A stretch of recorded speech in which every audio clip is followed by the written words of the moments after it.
Thank you for joining Wars of the Roses as we continue with Part 48, German Workmen's Unions, Book 10, Social Regeneration from Secret Societies of All Ages, Volume 1 by Charles William Heckethorn. 4. German Workmen's Unions, 373, Huntsman's Phraseology. In the woods infested by robbers, we meet with the first germs of these corporations with rough but characteristic customs. Charcoal burners and hunters need means to recognize each other so as not to shake hands with an enemy. Grimm has collected upwards of 200 venatic terms and phrases. The questions and answers of the wandering journeyman have a great resemblance to those of hunters. The intonation is the same, and both make great use of the symbolic numbers 3 and 7. The formulae necessarily have reference to the various incidents of the hunter's life. Good huntsman, what have you seen today? A noble stag and a wild boar. What can one desire better? Why do you call yourself a master huntsman? A brave huntsman obtains from princes and lords the title of master in the 7 liberal arts. From these sentiments, which ennoble the dignity of an art or trade, there arises often that chivalrous love which renders life gentle and gives it an aim and a reward worthy of it. Tell me, good huntsman, where have you left the fair and gentle damsel? I left her under a majestic tree and am going to rejoin her. Long live the maid dressed in white that every morning brings me a day of good fortune. Every day I see her again at the same place, and when I am wounded she cures me and says to me, I wish the huntsman safety and happiness. May he meet with a fine stag. 374. Initiation. Artisans, more closely united than hunters, did not admit new members into their sodality except after long and solemn trials.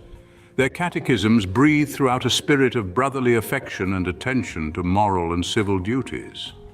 They were divided into degrees, and it is remarkable that the German workmen have long been accustomed to the word, sign, and grip of the Freemasons.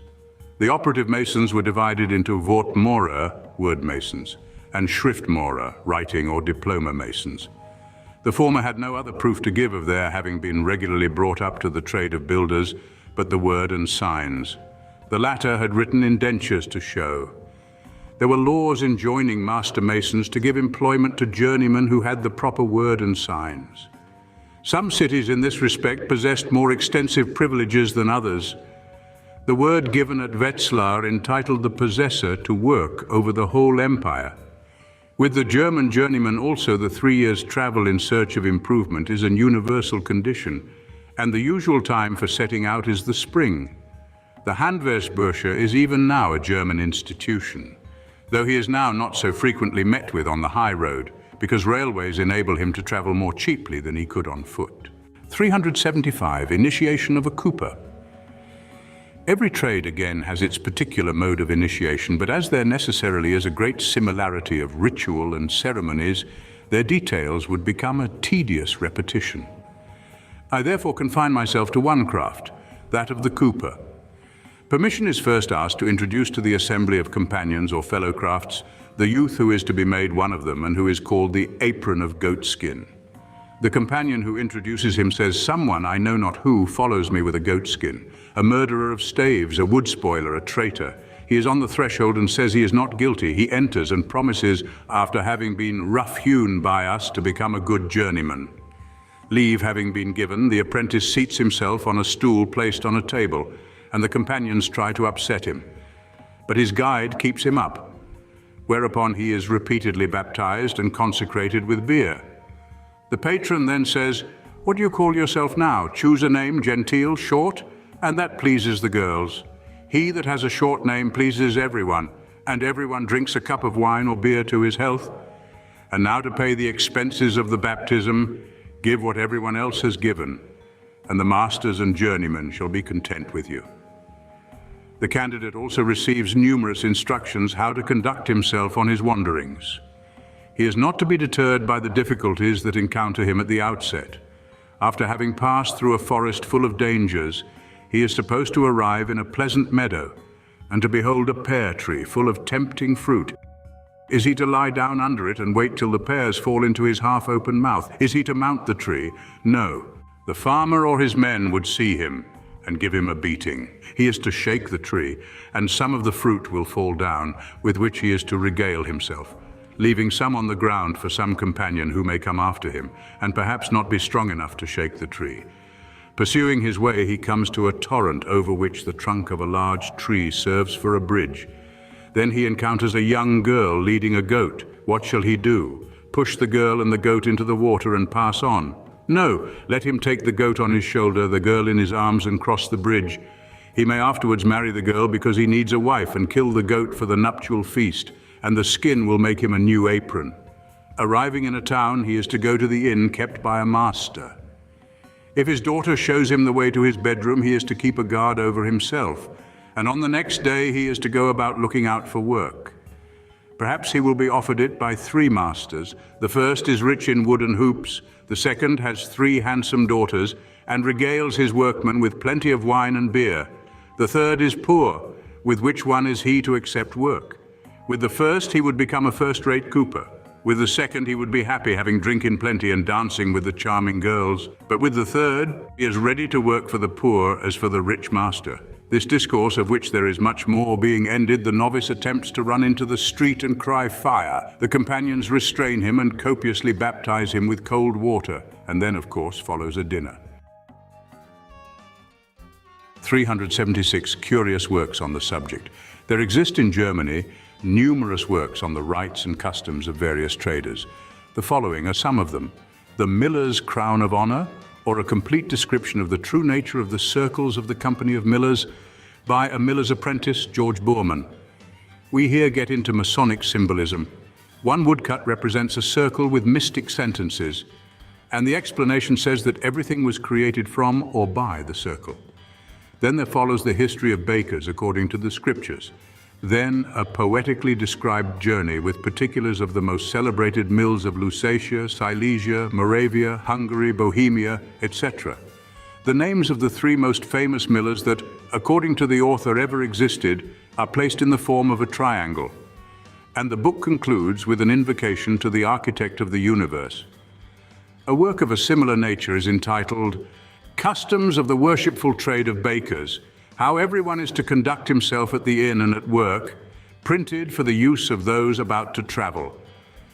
Another is called Origin, Antiquity and Glory of the Worshipful Company of Furriers, an accurate description of all the formalities observed from time immemorial in the initiations of masters and the manner of examining the journeyman, the whole faithfully described by Jacob Warmond, Truemouth. All the companies boast of their ancient descent, but none more than that of the furriers, who claim that God himself was at first one of their fellow workers, seeing that the Bible says that God made aprons of skins for Adam and Eve, an honor shared by no other company. 377. Raison d'être of the compagnonnage. The compagnonnage may be called an operative knighthood. Its rites, symbols, and traditions are only its tangible form. The necessity for workmen to find, on their arrival in a new town, a nucleus of friends, a rendezvous, a mother, in the midst of the exclusion into which the constituted trades corporations would have thrown them, was the raison d'être of these associations. The possibility of struggling by means of associative force and the passive resistance of numbers against the oppression of manufacturers, and of equalizing forces otherwise disproportionate, was a further cause of the sodalities. In the Middle Ages, in which the central power was barely sufficient to oppress, but did not avail to protect, and when the individual was exposed to arbitrary treatment and deprived of all means of defense, secret associations on behalf of justice necessarily arose in many countries, holy vehms providing for public security. 378 guilds.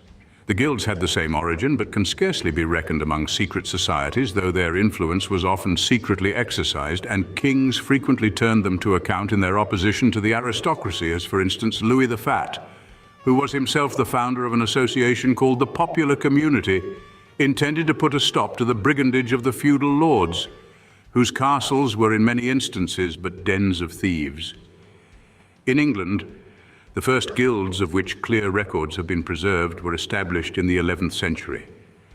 By the laws of guilds, no person could work at a trade who had not served a 7 years apprenticeship to it. But with the introduction of machinery, this custom gradually fell into disuse, as the small or retail manufacturers of olden times became less and less, and the relations between employers and their workmen were changed. Relations such as may even yet be found to exist in some places in Germany and Switzerland, where one master keeps an apprentice and from 2 to 4 workmen. This style of industry might be found not many years ago in Yorkshire among the small cloth manufacturers. This quiet industry was broken up by the rapid introduction of machinery. The small men indeed sought to defend themselves by insisting on old trade regulations, but without success. For in 1814, every vestige of the old trade regulations had disappeared from the English statute books. The Coalition Act of 1800, not repealed till 1824, often compelled the workmen who thus combined to assume the character of members of friendly societies. Their main objects were to prevent the employment of women and children in the immense factories everywhere springing up, and to enforce the old law of apprenticeship. Failing in these objects, they next resorted to strikes with the nature, operation, and effects of which everyone is familiar. 379. Kalends brethren. These in the 13th century were diffused through all Central Europe, Germany, France, and Hungary. They practiced charity, read masses for the dead gratuitously, but at their meetings indulged in social pleasures. They met on the first of the month, whence their name. The Romans, it will be remembered, called the first of the month Calendae, whence our word calendar. Men and women were admitted, religious and secular, but neither monks nor nuns. The brethren, though they read masses, were no ascetics, for their rhymed table law ran, "Our host shall spread good beer, good bread, 4 dishes from which to feed, which he may not exceed, cakes, cheese, nuts, and fruit to follow. Wine does not suit the calends, it would offend, they its use strictly defend."